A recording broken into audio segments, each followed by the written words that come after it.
Before we learn how to use PeopleSoft as an approver, let's look at the functionalities available to employees.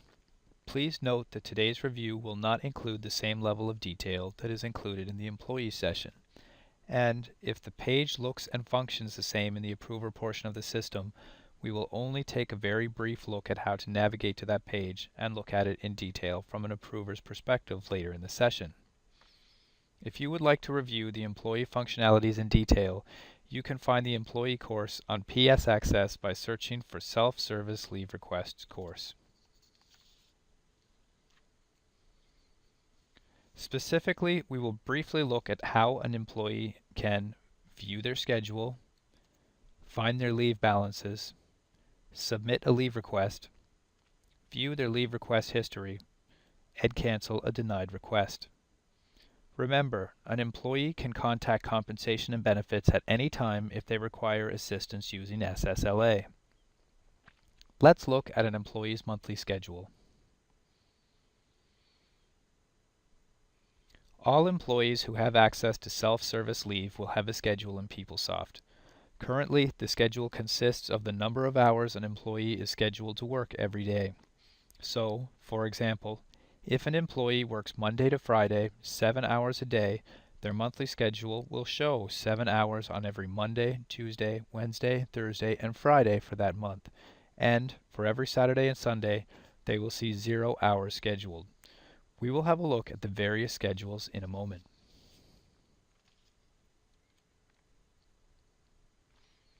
An employee can find their monthly schedule by clicking on Main Menu, Self-Service, Time Reporting, View Time, and Monthly Schedule. The employee's monthly schedule looks very different than the monthly calendar you will see. On the approver's monthly calendar, you will see all your direct and indirect reports with their schedules and requested time off. When an employee opens their monthly schedule page, they will see their schedule for the current month. In this example, the month displayed is February 2016.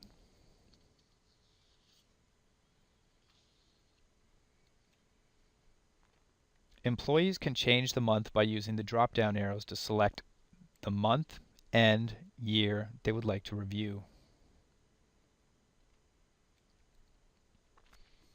Employees can also change the month by clicking on either the previous month or next month links. The majority of employees will work Monday to Friday, either 7 or 8 hours a day, a regular schedule. For this employee, they work Monday to Friday, 7 hours a day.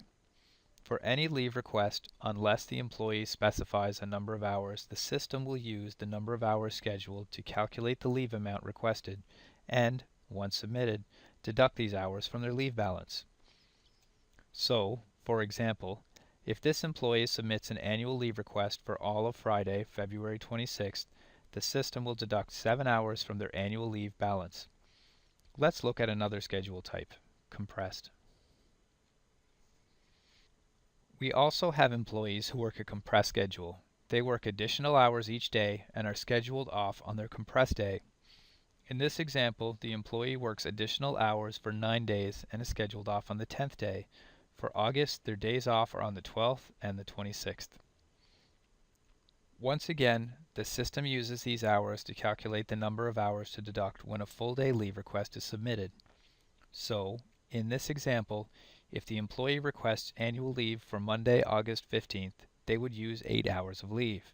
However, if they requested Thursday, August 25th off, they would use 7.5 hours, unless they specify the number of hours they were requesting.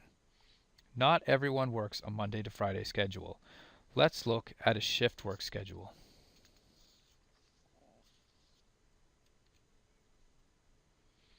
In this example, the employee works a shift work schedule, 10 hours a day, 7 days in a 2-week period for a total of 70 hours. Remember, these are just sample schedules. Your team's schedules may be very different than the 3 schedules we looked at today, or they may look exactly like one of them.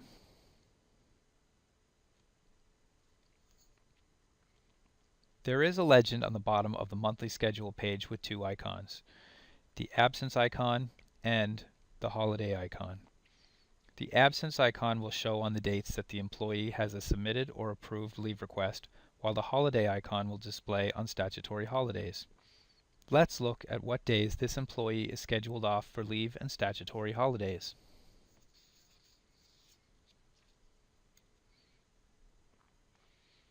In this example, leave requests were submitted from March 1st to 7th and March 14th to 18th. You will notice that the employee was scheduled for 0 hours on March 5th and 6th, so a leave request was not required for those dates.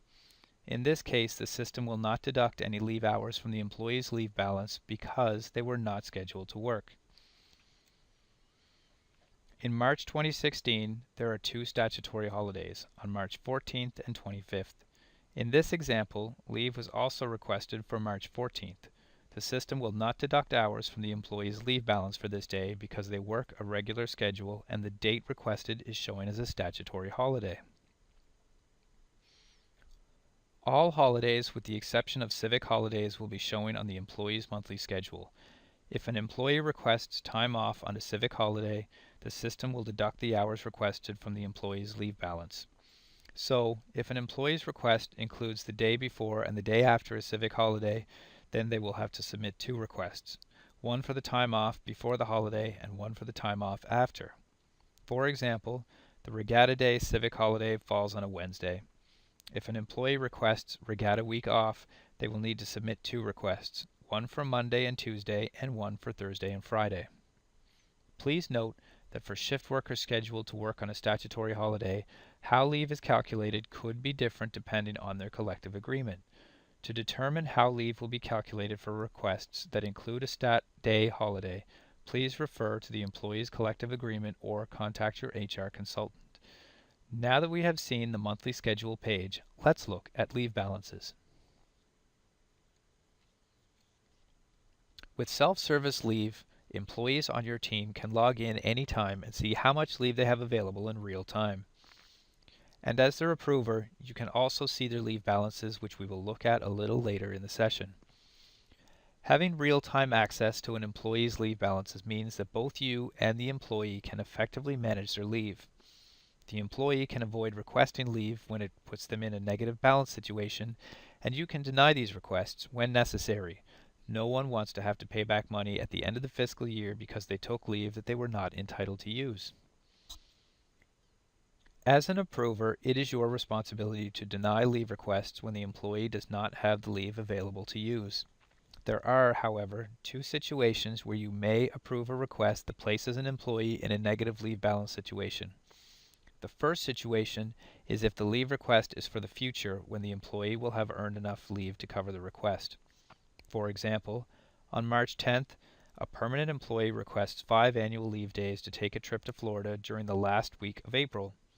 The employee may not have the leave on March 10th. However, they will receive their new fiscal year entitlements in mid-April, which will mean they will have more than enough annual leave to cover their time off. The second situation is for employees whose collective agreement allows them to request sick leave days that have not been earned, but will be earned in the upcoming fiscal year. These employees should understand that if they leave the organization before earning the sick leave taken, they will have to pay back the money earned during the sick leave days. We will talk more about making the decision to approve or deny a request later in the session. First, let's look at the leave balances page.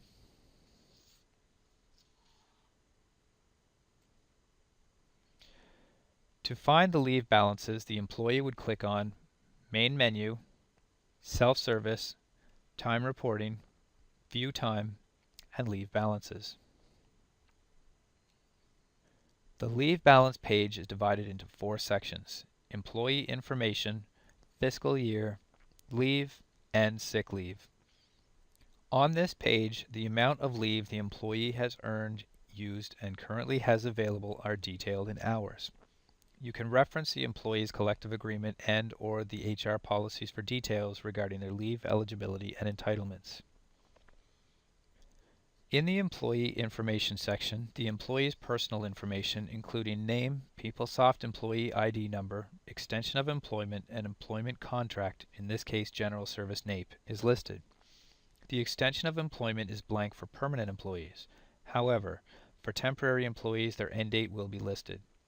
This end date is used to calculate the employee's leave entitlements. So, for example, if an employee is temporary until September 30th, then their leave entitlements are based on their employment ending on September 30th. If the employee is extended beyond September 30th, their leave entitlements are updated to reflect leave earned to the new employment end date. The leave and sick leave sections include all leave types the employee is entitled to, as well as some leaves that they do not receive. For example, this employee is currently not eligible for paid leave, and they have not brought any of this leave forward from previous positions. However, it is still showing. Although these leave types may be available for selection when requesting leave, the employee would not use a leave type if they are not entitled to them or do not have the hours available to use. And if an employee accidentally requested a leave type that they do not receive, as their approver, it is your responsibility to deny the leave request. This page is identical to the one you will see for the employee as their approver, so we will look at all the sections in detail later in the session. First, let's look at the message at the bottom of the page.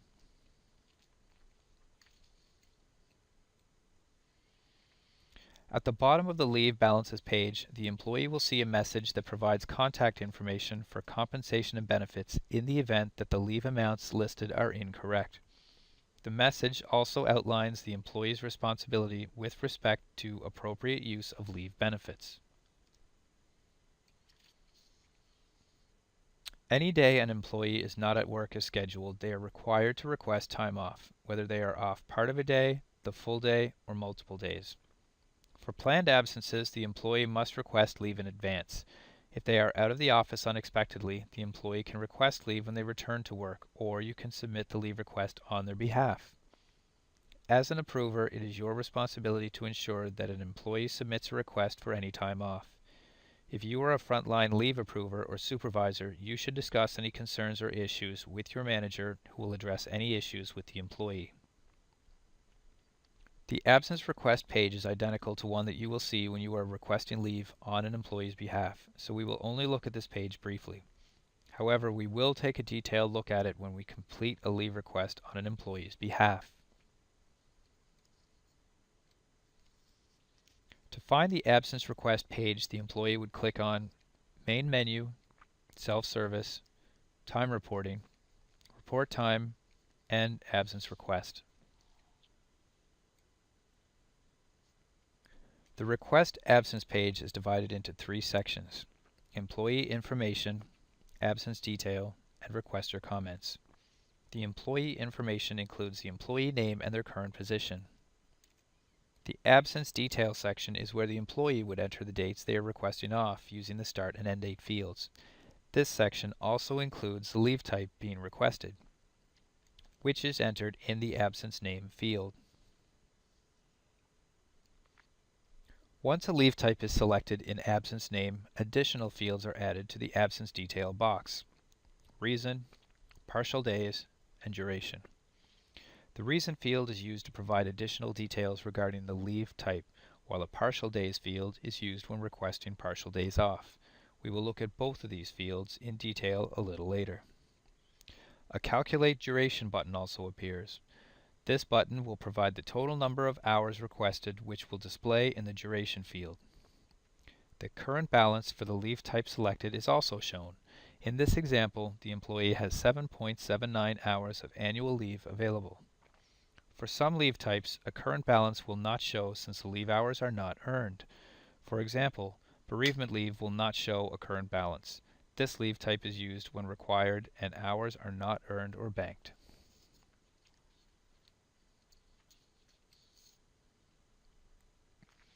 Two other buttons appear at the bottom of the page when a leave type is selected: Submit and Save for later.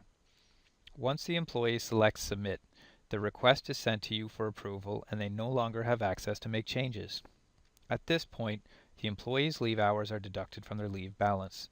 They can also select Save for later.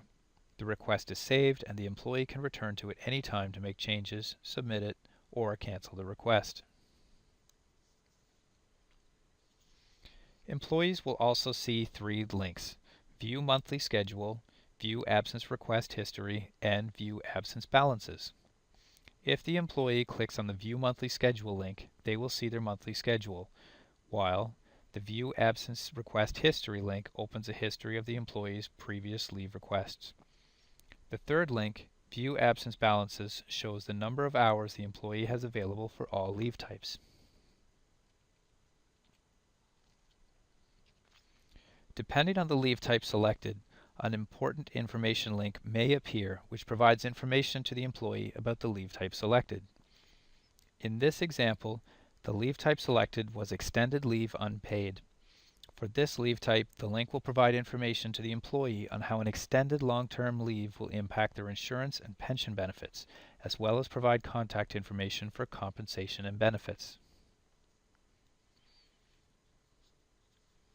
The absence request page also has comments section for the employee to provide additional information. Please note this is not a required field. The employee can include as much information as they are comfortable sharing. This page is identical to the one that you will see when you are requesting leave on an employee's behalf, so we will walk through completing a request in detail then.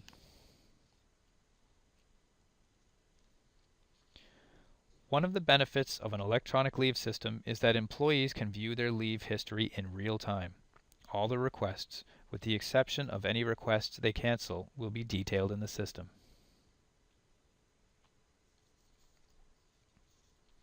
To view their leave history, the employee would go to the Absence Request History page by clicking on Main Menu, Self-Service, Time Reporting, View Time, and Absence Request History. The Absence Request History page lists all the employee's requests with the exception of fields they have canceled for the dates shown in the From and Through fields. The employee can change the dates they would like to review by using the calendar or typing the dates in the From and Through boxes in the format of month, day, year, and by clicking on Refresh. The employee can see the details of a specific request by clicking on the Leave Type link. If the leave type is not in blue and underlined, the employee will not be able to see the details. The employee can make changes to a leave request if the Edit button is not grayed out. Once the employee clicks on Edit, the original request opens and the employee has the options to make changes and resubmit the request or cancel it. We will look at the individual columns when we look at this page from the approver's perspective. An employee has the option to cancel a request that has been denied or pushed back to them. To cancel a denied request, the employee would go to the Absence Request History page by clicking on Main Menu, Self-Service, Time Reporting, View Time, and Absence Request History. The employee would find the denied request in the request history and click on Edit. The request will open and the employee would simply click on the Cancel button. Once the Cancel button is selected, the employee will receive 2 confirmation screens to confirm the request. The employee can also make changes to the request in the absence detail box and resubmit it by clicking on Submit.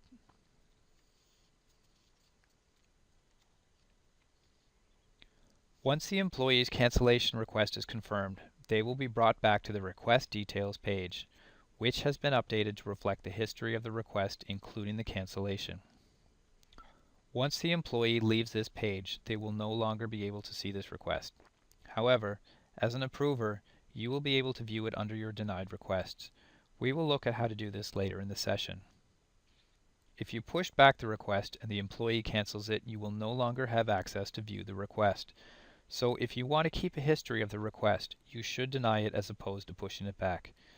Now that we have seen a brief overview of the employee functionalities, let's walk through the process of approving a leave request.